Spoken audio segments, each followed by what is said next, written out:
I think people heavily exaggerate how necessary A1 twins actually is. If you have been watching my videos for a while, you know that I only have A0 twins with their 5-star weapon.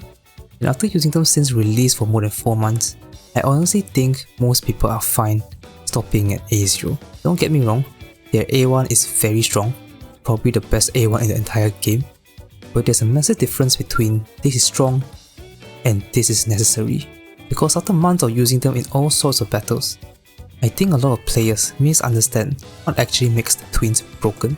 So in this video, I want to talk about whether A0 is enough, whether A1 is overrated, whether their weapon is more important than people think, and who should actually consider going A1. I will also be sharing my experience on using only an A0 twins. Let me make this clear first. Even at A0 R0, I still think the twins are the best non-navigator character in the game. The reason the twins are so absurd isn't just because they buff a lot, it's because they can literally be any role in the game. Assassin, sweeper, strategist, saboteur, medic, guardian, you can completely change how they function depending on what your account needs. Personally, I use them mostly as strategists because the amount of offensive stats they provide is just ridiculous.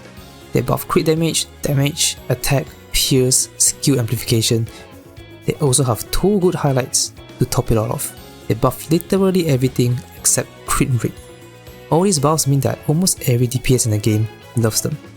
That's why even now, after characters like Turbo and Tempest Wind release, I think the twins are still the best overall support in the game. If your account needs something else however, they can become that something else. You need sustain, you run medic. You need buffs, you run strategist. You need an AoE DPS, you run sweeper. That flexibility is completely broken for account value. So if A0 is already insane, then why do people value A1 so much? Well, in my opinion, it comes down to one thing: sustain. That is by far the biggest weakness of A0 twins. And honestly, it's a real weakness, especially in content with multiple bosses. The issue is that at A0, medic twins actually have awkward healing uptime. In a normal 6-turn rotation, there's a turn where they don't use a healing skill, which means there are gaps in sustain, and those gaps become really noticeable in difficult fights. The biggest example for me was when Firecracker Ring released. Her boss was up and was doing so much damage that my A0 twins genuinely struggled to sustain the team comfortably. And I'm not gonna lie, that was probably the closest I came to regretting not pulling their A1, because when you're trying to optimize score, unstable runs feel terrible, and genuinely thought, damn, maybe I should have pulled their A1. That is, until I swapped my twins over to Marion, and my score was still actually pretty good. And that moment made me realize something really important.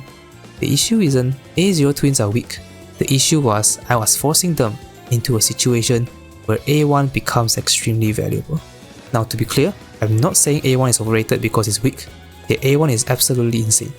In fact, I genuinely think it's the strongest A1 in the game. The reason it's so strong is because it fixes the twins' biggest weakness: sustain. At A1, they have skill tree auto launchers, which means you get smoother rotations, you get better sustain uptime, and it's also way more comfortable to use. It honestly just feels nicer to play, and more satisfying as well. But there's another huge reason why the A1 is so strong, that people don't really talk about much: damage. A1 twins launch twice as much skill 3s, which means they actually contribute significantly more personal damage. And this becomes really important for accounts that don't have strong DPS characters yet. Because if your DPS roster isn't very developed, A1 twins themselves start carrying way harder.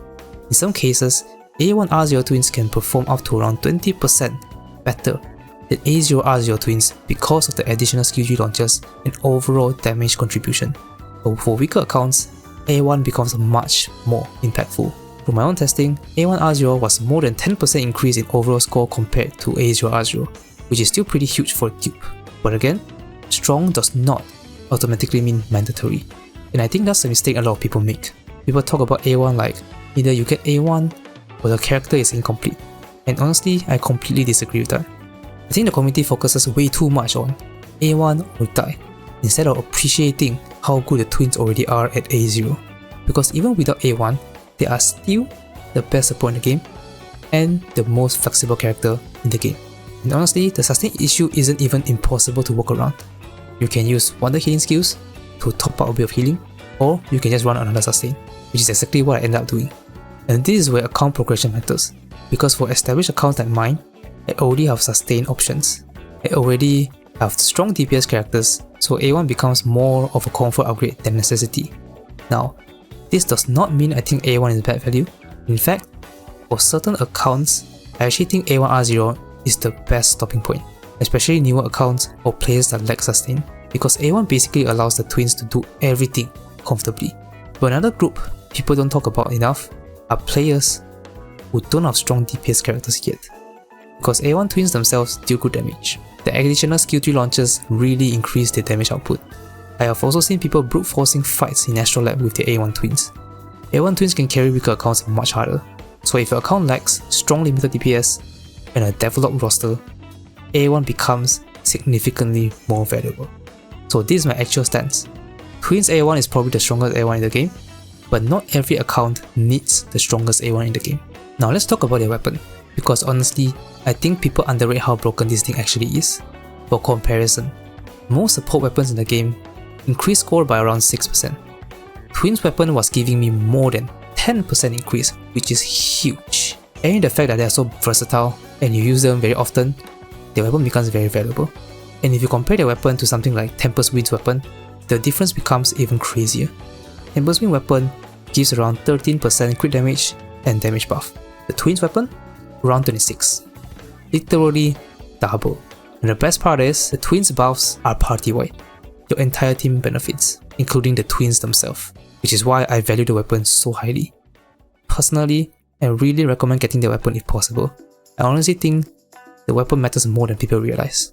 And by the way, if you want a deeper explanation on why the weapon is so insane, I actually covered this a lot more in my Twins final review video from a few months ago. But definitely check that out if you want more detailed mechanics and calculations. I'll leave a link in the description.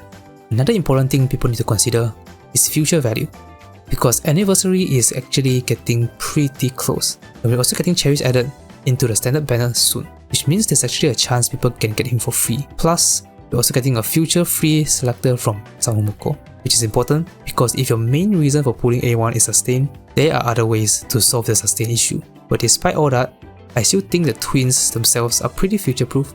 Even now, I use them in almost every single fight. Every cube boss, every SOS, Astral Lab, and that says a lot. So, here's my final recommendation. For most established accounts, I genuinely think A0 R0 is enough. And honestly, it's already insane value. You are getting the best overall support in the game, you get absurd flexibility, and you also get support value that works with basically every DPS. I would mainly recommend A1 R0 for newer accounts, players that lack sustain, or players lacking strong DPS characters. And personally, if possible, I really would try to get the weapon too. The amount of stats it provides is honestly insane. So after using twins for more than 4 months, here's my honest conclusion.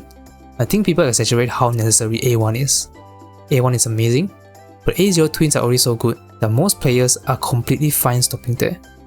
Especially if your account already has other sustain options or strong DPS characters. So don't feel pressured into chasing dupes if you're low on gems, when you can use those gems to pull for a new character.